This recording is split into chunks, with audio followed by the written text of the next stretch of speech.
I lived in Jerde Hall as a freshman and as a sophomore.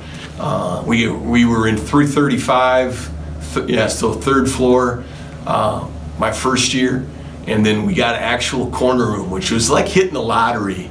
I think you had to stand in line, you had to know a few different people in the right place, and Kelly Eisman and I, my roommate, who's a banker now, Kelly, we got a corner room, and that was like hitting the lottery, because it was you got an extra 5 feet of space, I think, and it was a pretty big deal. But yeah, it was awesome. At Jerde Hall, always provided, because you didn't have an air conditioner, but in the winter time, you had an extra fridge because you could stack your pops against the window.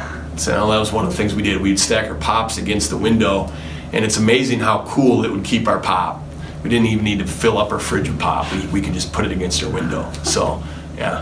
My Jerde experience actually began before I was a student in Northern. While I was in high school, I was fortunate to participate as a member of Boy State and also the South Dakota Honors Choir, which were both held here on Northern's campus. And so during both of those 1-week camp experiences, we lived in Jerde Hall. And so that was really my first exposure to Jerde.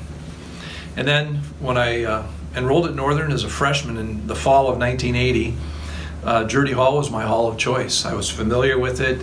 At that point in time, it was still kind of the place to be. It was the only co-ed dorm on campus at that particular time. And the thing that I really liked about it was the dining hall was right there. And you wouldn't have to go outside to get to the dining hall, and lots of wonderful experiences there. I think maybe one of the unique, and maybe I don't want to call it negative experience, but certainly a trying experience, was it seemed like almost every Saturday night there was a fire alarm, and we would all have to file out of the hall and walk across the street while the folks came to clear the building, and that was okay for most of the year except for December through February. Then it was a little bit trying, but it was a great hall. Lots of collaborative activities. We'd have the Jerde Olympics, we'd have things that we would do as a hall all together, and it was a really great community in which to live. I transferred in from a bigger school, and I came with all my stuff, and I had a lot of stuff. And we pulled in, everything got dropped off, and then I had to go run a few errands to pick up, some of the essentials. And when I got back, everything was already lugged up to the 4th floor.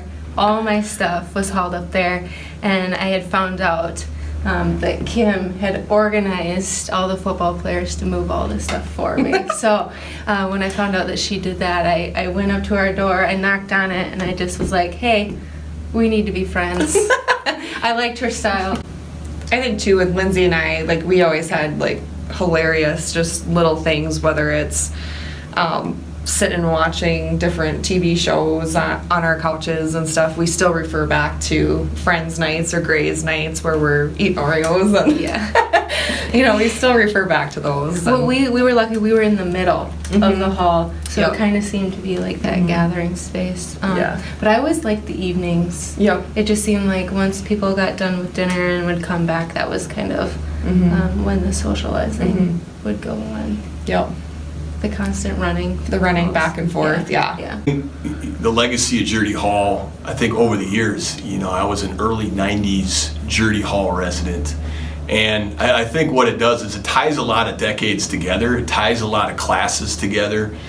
I could talk to somebody that was here in the early 2000s, or someone that was here in the 70s. And if you can have that the commonality of living in Jerde Hall and experiencing what that was like. It's funny how it just ties those generations together.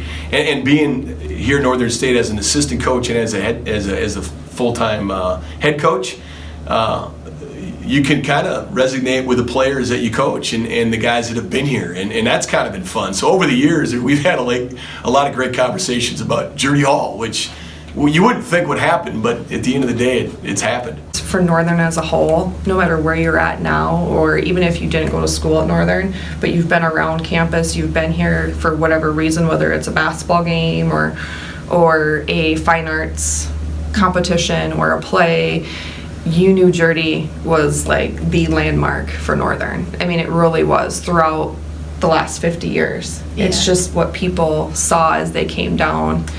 And now with it going down, I think it's kind of been a somber moment a little bit, but then excitement for what the future has to bring, knowing what's going to go in its place and everything else that's going on in campus. It's just, it's really fun to think about what this is going to look like.